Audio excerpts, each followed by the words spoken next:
We are continuing to highlight Spanish culture as part of Hispanic Heritage Month. You know, so many people say that they wish that their Spanish-speaking parents had taught them the language when they were kids. They say many didn't because they thought it would hold their kids back. I find this fascinating. ABC Action News in-depth reporter Stasi Olmos finds out that families and businesses are realizing there is more value in speaking Spanish now than ever before.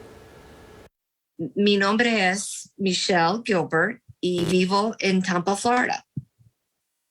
In Tampa, Florida. Tampa, Florida. That's Spanish consultant owner Lil Polanco and one of her students, Michelle Gilbert. My parents are both Spanish speakers. They're fluent, but they did not want to teach myself and my brothers. They wanted to assimilate into the culture, and they did not want us to have English with Spanish accents. Gilbert's great-great-grandparents immigrated from Spain to the United States, but even 3 generations later, her parents were still worried the Spanish language would be a barrier to the American dream. My dad's family, especially because they were a poor family, worked in the cigar factories in the Tampa area. My dad was the first in his family to go to college. My mother didn't go to college, and she stayed home and had a family.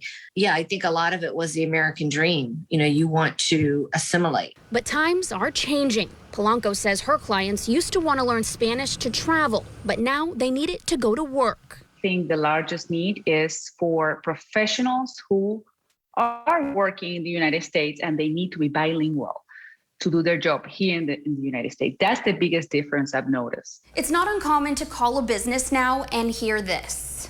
Your call may be recorded. Para español, marque 5. An option to get information in Spanish. The U.S. Census says that 13% of the U.S. population speaks Spanish at home.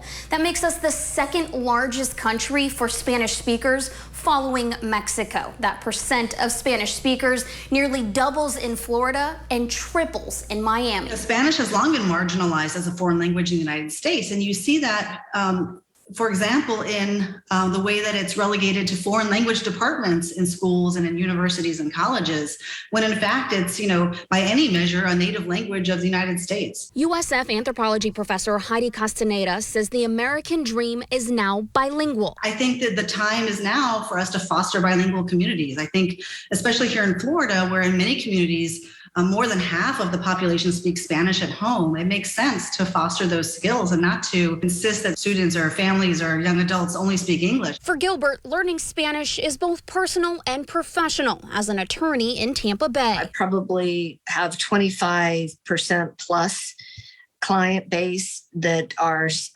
primarily Spanish speakers. Soy una dueña de mi negocio. I'm the owner of my business.